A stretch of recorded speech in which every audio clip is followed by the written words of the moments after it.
السلام علیکم ورحمۃ اللہ وبرکاتہ۔ ان الحمد للہ نحمده ونستعینه ونستغفره ونعوذ باللہ من شرور انفسنا ومن سیئات اعمالنا من يهده الله فلا مضل له ومن يضلل فلا هادي له واشهد ان لا اله الا الله وحده لا شريك له واشهد ان محمدا عبده ورسوله اما بعد فان خير الحديث كتاب الله وخير الهدي هدي محمد صلى الله عليه وسلم وشر الامور محدثاتها وكل محدثة بدعة وكل بدعة ضلالة وكل ضلالة في النار۔ اعوذ بالله من الشيطان الرجيم من حمزه ونفخه ونفثه۔ یا ایھا الذین آمنوا اتقوا اللہ حق تقاته ولا تموتن الا وانتم مسلمون۔ یا ایھا الناس اتقوا ربکم الذی خلقکم من نفس واحدة وخلق منها زوجها وبث منهما رجالا كثيرا ونساء واتقوا الله الذي تساءلون به والارحام ان الله كان عليكم رقيبا۔ یا ایھا الذین آمنوا اتقوا اللہ وقولوا قولا سدیدا یصلح لکم اعمالکم ویغفر لکم ذنوبکم ومن یطع اللہ ورسولہ فقد فاز فوزا عظیما۔ حمد و ثنا اللہ رب العزت ہی کے لیے ہے، اور درود و سلام ہو محمد رسول اللہ صلی اللہ علیہ وسلم پر۔ محترم بھائیوں، عشرہ مبشرہ وہ 10 مشہور ہستیاں جن کو اللہ کے نبی صلی اللہ علیہ وسلم نے اپنی ایک ہی مجلس کے اندر جنت کی بشارت دی تھی، ان میں سے 5 شخصیات کا ذکر ہو چکا ہے۔ آئندہ جمعے ایک چھٹی شخصیت کا ہم ذکر کریں گے۔ آج کے جمعے کے اندر 14 اگست جو ہمارا آزادی کا دن ہے، اس کے حوالے سے کچھ باتیں ہوں گی۔ اور آزادی کا دن یعنی بڑا اہم دن ہے۔ قرآن و حدیث میں اس کے بارے میں کیا کہا گیا ہے؟ قرآن مجید کے اندر اللہ تعالیٰ نے ایک تحریک آزادی کا ذکر کیا ہے، اور آپ دیکھیں کہ قرآن کی اس تحریک آزادی جو قرآن نے بیان کی ہے، یہ آپ کو کسی میڈیا کے ٹیلی ویژن پر نہیں ملے گا، کیونکہ ان کے اپنے مفادات ہیں۔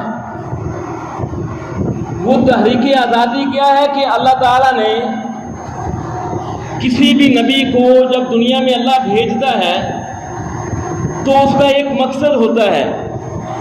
وہ مقصد کیا ہے؟ بیان توحید، اپنی قوم کے سامنے توحید بیان کرنا۔ وَلَقَدْ بَعَثْنَا فِي كُلِّ أُمَّةٍ رَسُولًا أَنِ اعْبُدُوا اللَّهَ وَاجْتَنِبُوا الطَّاغُوتَ۔ اللہ نے فرمایا کہ ہم نے ہر امت کے اندر کوئی نہ کوئی رسول بھیجا ہے۔ وہ رسول کیا دعوت دیتا تھا کہ اللہ کی عبادت کرو، صرف اللہ کی عبادت کرو اور طاغوت کا انکار کرو۔ اللہ کے علاوہ ہر وہ ہستی جو اپنی عبادت پر لوگوں کو مجبور کر رہی ہے وہ طاغوت ہے، اس کا انکار کر۔ لیکن موسیٰ علیہ السلام اور ہارون علیہ السلام کے بارے میں اللہ تعالیٰ نے ان کا ایک اور مقصد بیان کیا۔ وہ مقصد کیا ہے کہ بنی اسرائیل کو آزادی دلانا۔ یہ قرآن نے جگہ جگہ بیان کیا ہے۔ سورہ نازعات کے اندر آپ دیکھیں اللہ تعالیٰ نے بیان کیا ہے، اذهب إِلَىٰ فِرْعَوْنَ إِنَّهُ طَغَىٰ، اے موسیٰ تو فرعون کے پاس جا، وہ سرکشی پر اتر آیا ہے، اس کو سمجھا۔ فَقُلْ هَلْ لَكَ إِلَىٰ أَن تَزَكَّىٰ، کیا فرعون تیرے لیے ہے کہ تو پاکیزہ ہو؟ وَأَهْدِيَكَ إِلَىٰ رَبِّكَ فَتَخْشَىٰ، میں تمہیں نصیحت کرتا ہوں تاکہ تیرے دل کے اندر کوئی اللہ کا خوف پیدا ہو جائے۔ اور آپ دیکھیں بچوں کا قاتل پوری بنی اسرائیل کو اس نے غلام بنا رکھا تھا، اور یہ نعرہ لگاتا تھا انا ربکم الاعلیٰ، میں تمہارا سب سے بڑا اونچا رب ہوں، الہ ہوں۔ اور وہ اپنی قوم سے یہ کہتا تھا یا قومی الیس لی ملک مصر، اے میری قوم یہ ملک مصر نہیں ہے؟ ہاذی الانہار تجری من تحت الانہار، تم دیکھتے نہیں کہ اس ملک مصر کے میں میرے محلات کے نیچے نہریں بہتی ہیں؟ افلا تبصرون، کیا تم دیکھتے نہیں؟ اللہ نے موسیٰ علیہ السلام اور ہارون علیہ السلام دونوں کو اس کے پاس بھیجا اور کہا فَقُولَ لَهُ قَوْلًا لَيِّنًا اذْهَبَا إِلَىٰ فِرْعَوْنَ إِنَّهُ طَغَىٰ، کہ تم دونوں جاؤ فرعون کے پاس، وہ سرکشی پر اتر آیا ہے۔ فَقُولَ لَهُ قَوْلًا لَيِّنًا، اللہ نے، آپ دیکھیں کتنی بڑی اللہ کی رحمت ہے، فرعون کے پاس اللہ بھیج رہا ہے، بچوں کا قاتل ہے، یہ نعرہ لگانے والا ہے کہ میں تمہارا سب سے بڑا رب ہوں، اور پوری بنی اسرائیل کو اس نے غلام بنا رکھا ہے۔ اللہ فرما رہا ہے کہ تم نے دونوں نے اس کے پاس جا کر نرمی سے گفتگو کرنی ہے۔ لَعَلَّهُ يَتَذَكَّرُ أَوْ يَخْشَىٰ، ہو سکتا ہے کہ وہ نصیحت کو قبول کر لے اور اس کے دل کے اندر کوئی ڈر پیدا ہو جائے۔ سورہ شعراء کے اندر اللہ تعالیٰ نے اس پورے مناظرے کو بیان کیا ہے، موسیٰ علیہ السلام کی دعوت کو بیان کیا ہے کہ موسیٰ علیہ السلام فرعون کے دربار میں گئے۔ اللہ نے فرمایا فَأْتِ يَا فِرْعَوْنَ، فرعون کے پاس چلا جا۔ فرعون کے پاس دونوں گئے۔ فَقُولَا إِنَّا رَسُولُ رَبِّ الْعَالَمِينَ، موسیٰ نے کہا کہ میں رب العالمین کا پیغام لے کر آیا ہوں، رب العالمین کا، ان ارسل معنا بنی اسرائیل، کے تو بنی اسرائیل کو ہمارے ساتھ بھیج دے۔ ہم نے اب اس ملک مصر کے اندر نہیں رہنا ہے، ہمارا اصل وطن فلسطین ہے۔ اب سوال پیدا ہوتا ہے کہ یہ بنی اسرائیل مصر میں کیا کرنے آئے تھے؟ اس کا ذکر اللہ تعالیٰ نے سورہ یوسف کے اندر کیا ہے کہ یوسف علیہ السلام بکتے بکاتے غلامی کی حالت میں مصر کے بازاروں میں فروخت ہوئے، ایک لمبا عرصہ مصر میں رہے، جیل میں ایک لمبا عرصہ گزارا۔ پھر اللہ تعالیٰ نے سورہ یوسف کے اندر اللہ نے بیان کیا کہ کیسے اللہ تعالیٰ نے انہیں وزیر خزانہ بنا دیا، ملک مصر کے جو خزانے تھے ان کا اقتدار دے دیا۔ نبیوں کی تعلیمات جب تک ان کے اندر رہی، ان کے اندر بادشاہت رہی، لیکن جب انہوں نے نبیوں کی تعلیمات سے روگردانی کی، اس قدر روگردانی کی کہ نبیوں تک کو قتل کیا۔ اللہ نے فرمایا ضُرِبَتْ عَلَيْهِمُ الذِّلَّةُ وَالْمَسْكَنَةُ، کہ تم پر ذلت اور محتاجگی مسلط کر دی گئی۔ وَبَاءُوا بِغَضَبٍ مِّنَ اللَّهِ، اور تم اللہ کے غضب کو لے کر واپس لوٹے۔ ذَلِكَ بِأَنَّهُمْ كَانُوا يَكْفُرُونَ بِآيَاتِ اللَّهِ، یہ اس وجہ سے ہے کہ تم اللہ کی آیت کا انکار کرتے تھے۔ وَيَقْتُلُونَ النَّبِيِّينَ بِغَيْرِ الْحَقِّ، اور انبیاء کو ناحق قتل کرتے۔ موسیٰ علیہ السلام ابھی اس کے فرعون کے پاس گیا اور فرعون سے کہا نارسل معنا بنی اسرائیل، کے بنی اسرائیل کو میرے ساتھ بھیج دے، ہم نے اب ملک مصر میں نہیں رہنا۔ تو فرعون نے آگے سے کیا کہا؟ فرعون نے کہا الم نربک فینا ولیدا، کیا تو ہمارے اس محل کے اندر تو نے بچپن میں پرورش نہیں پائی ہے؟ فرعون نے اپنا احسان یاد دلایا کہ ہم نے تمہیں پالا ہے، ہم نے تمہیں روٹی دی ہے، وَلَبِثْتَ فِينَا مِنْ عُمُرِكَ سَنِينَ، اور تو ہمارے درمیان ایک لمبا عرصہ اس محل کے اندر ایک شاہی پروٹوکول کے اندر شاہی کھانے کھاتے ہوئے تو نے زندگی بسر کی ہے۔ اور اس نے کہا فَعَلْتَ كَالَّتِي فَعَلْتَ، اور تو نے جو کام کیا ہے تو جانتا ہے تو نے کیا کیا ہے۔ موسیٰ علیہ السلام سے مصر کے اندر انجانے میں ایک آدمی قتل ہو گیا۔ اب موسیٰ علیہ السلام وہاں سے بھاگ کر مدین چلے گئے تھے، تو فرعون اس کے بارے میں کہہ رہا ہے وَفَعَلْتَ كَالَّتِي فَعَلْتَ، اور تم نے جو کام کیا ہے اس کے بارے میں تو جانتا ہے، وَأَنْتَ مِنَ الْكَافِرِينَ، اور تو احسان فرموشوں میں سے ہے۔ اب تو میرے پاس آ گیا کہ بنی اسرائیل کو میرے ساتھ جانے دے۔ تو موسیٰ علیہ السلام کا آپ آگے سے جواب سنیں کہ موسیٰ علیہ السلام نے پہلے اس کے دوسرے سوال کا جواب دیا ہے۔ دوسرا سوال کیا تھا کہ وہ جو مجھ سے انجانے میں قتل ہوا ہے، تو موسیٰ نے کہا فَعَلْتُهَا إِذًا وَأَنَا مِنَ الظَّالِمِينَ، کہ میں نے وہ جو قتل کا ارتکاب کیا ہے تو اس وقت تو میں راہ سے بے خبر تھا، نبوت مجھے نہیں ملی تھی۔ فَفَرَرْتُ مِنْكُمْ لَمَّا خِفْتُكُمْ، اور پھر جب میں تم سے ڈرا کہ تم مجھے قتل کر دے گا تو میں جہاں سے بھاگ گیا۔ فَوَهَبَ لِي رَبِّي حکما، تو میرے رب نے مجھے نبوت دی، وجعلنی من المرسلین، اور مجھے رسولوں میں سے بنا دیا۔ یہ تیرے پہلے سوال کا جواب ہے۔ اس کے بعد موسیٰ علیہ السلام نے کہا وہ جو تیرا سوال ہے الم نربک فینا ولیدا، کہ میں نے تیرے محل کے اندر پرورش پائی ہے، ولبثت من عمرک سنینا، اور تیرے محل کے اندر شاہی پروٹوکول کے اندر رہ کر ایک لمبا عرصہ شہزادوں کی زندگی بسر کی ہے، تو اس کا جواب سن لے، تلک نعمت تمنھا علی ان عبدت بنی اسرائیل۔ یعنی موسیٰ علیہ السلام کا یہ آزادی کے حوالے سے خوبصورت بیان ہے۔ موسیٰ علیہ السلام کہہ رہے ہیں کہ یہ جو تو اپنے احسانات یاد دلا رہا ہے کہ محل کے اندر تو شہزادوں کی زندگی بسر کی ہے، جہاں شاہی پروٹوکول میں رہا ہے، تو یہ جو تیرے احسانات ہیں تو یہ بھی اس وجہ سے ہے کہ تو نے میری قوم بنی اسرائیل کو غلام بنا رکھا ہے۔ نہ تو میری قوم بنی اسرائیل کو غلام بناتا، نہ ان کے بچوں کو قتل کرتا، نہ یہ میری ماں کو نوبت آتی کہ وہ مجھے صندوق میں ڈالتی اور اپنے آپ سے جدا کر کے ان لہروں پہ سپرد کرتی، نہ میں تیرے محل میں آتا۔ یعنی ایک طرف آپ دیکھیں شاہی پروٹوکول ہے، بادشاہوں کے گھر کے اندر کھانا ہے اور بادشاہ شہزادوں جیسی زندگی ہے۔ موسیٰ علیہ السلام نے اس کو ایک طرف رکھ کر کہا کہ یہ سب کچھ تو ایک طرف ہے، تو نے بنی اسرائیل کو غلام بنا رکھا تھا۔ یہ جو تو مجھ پر احسان جتلا رہا ہے، اس کے پیچھے تو تیرا یہ ظلم چھپا ہوا ہے کہ تو نے بنی اسرائیل کو غلام بنا رکھا تھا۔ اور پھر موسیٰ علیہ السلام اللہ کے حکم سے ایک لمبا عرصہ ان کے درمیان رہے، اللہ کے حکم سے رات کی تاریکی میں اپنی قوم کو لے کر نکلے۔ اللہ نے فرما دیا تھا کہ موسیٰ تیرا پیچھا کیا جائے گا۔ جب صبح ہوئی فرعون نے پیچھا کیا تو قوم نے کہا اے موسیٰ ہم پکڑے گے۔ موسیٰ علیہ السلام نے کہا کلا انا معی ربی، ہرگز نہیں میرا رب میرے ساتھ ہے۔ یعنی آپ دیکھیں جب قومیں فیصلہ کر لیتی ہیں کہ ہم نے آزاد ہونا ہے تو پھر پھاڑتا تو سمندر اللہ ہے، لیکن جب قومیں فیصلہ کر لیتی ہے تو اللہ تعالیٰ سمندروں سے راستے نکالتا ہے۔ اللہ تعالیٰ نکالتا ہے جب قومیں آزاد ہونے کا فیصلہ کرتی ہے۔ یہ ہمارے ہاں دی آپ دیکھیں IMF قرضے لے لو، ہم تمہیں پال رہے ہیں، ہم تمہارا ملک چلا رہے ہیں، یہ فرعون جیسا ان کا کردار ہے۔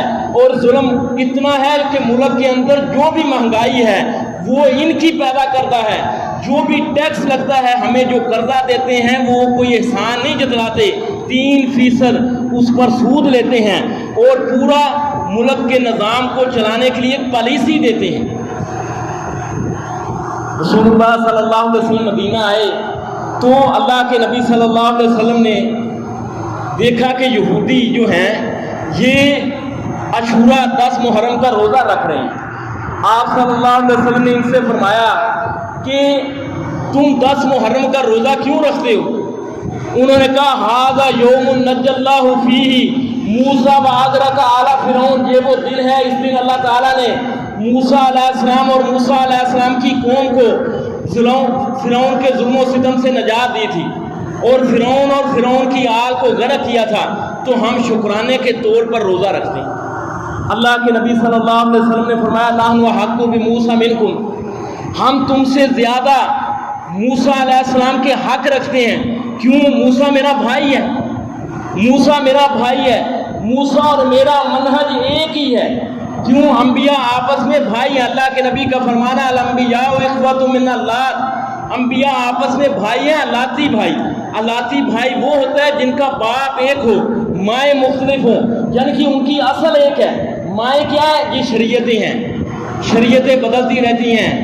یعنی عبادت، یہ جو نمازیں ہیں پہلی امتوں کے اندر بھی تھی، روزے پہلی امتوں کے اندر بھی تھے، لیکن یہ ضروری نہیں ہماری طرح 5 ہو، رمضان کے 30 روزے ہوں، بلکہ حلال و حرام کا شریعتوں کے اندر اختلاف ہو جاتا ہے۔ لیکن اللہ کے نبی نے فرمایا دین ہمیشہ ایک رہتا ہے نبیوں کا۔ دین کیا ہے؟ توحید۔